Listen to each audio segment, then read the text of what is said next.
እስቲ የማታ ድባብ እንዲያው የቀኑን ድባብ አይተናል።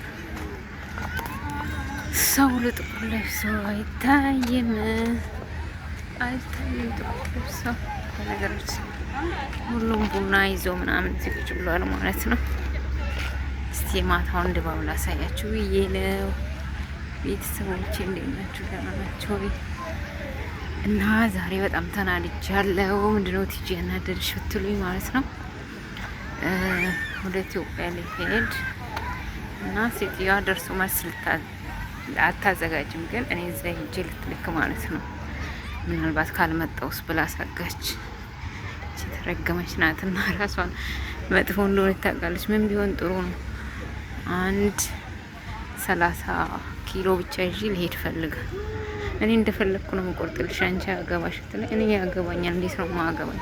ቤትም ቁረጭልኝ፣ ቤትም 2 ሻንጣ የሚይዝበት ቦታ ቁረጭልኝ ብያት በጣም ነው የተናደድኩት። እግዚአብሔርን እኔ ለእሷ ልጆች በጣም መስዋዕት ከፍያለሁ። በተለይ ለትንሿ ልጅ ሌሊት አልተኛ ቀን አልተኛ ብዙ ነገር አሳልፍ። እርግጥ እሷም ሰራተኛ ናት፣ ግን ቢሆን ደግሞ ቢያንስ ጥሩ ነገር መናገር ነበረባት። እና ይሄን ይመስላል። በጣም አዩ ከሰውዬ ጋር ልጅቷን ይዟት እየሄደ ነው ሰውዬው።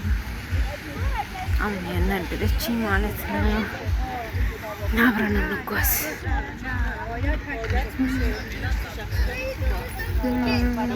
ቺነት በነገራችን ላይ ሴት ትናንት ታውቃታለች።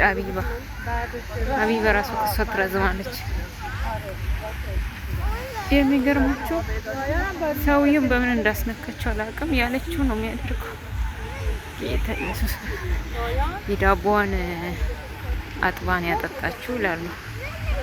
ዳቦዋን አጥባ እና ይባላል እንደዛ ነው። እውነትም ዳቦዋን አጥባ ነው መሰለኝ ያጠጣችው ሰውዬው። በቃ እሷ ወንድ እሱ ሴት ነው ማለት ትችላላችሁ ነው። እንደዚህ አይነት ወንድ ደግሞ ሲያስጠላኝ ነኝ። ወንድ ሲሸት ነው ደስ የሚለው፣ ሴት ሲሸት ደስ አይልም። ይሄ የኔ ስታይል ነው። የእናንተ ስታይል ደግሞ እስቲ እንትን ላይ አስቀምጡ። የእናንተ ስታይል ደግሞ አስቀምጡ።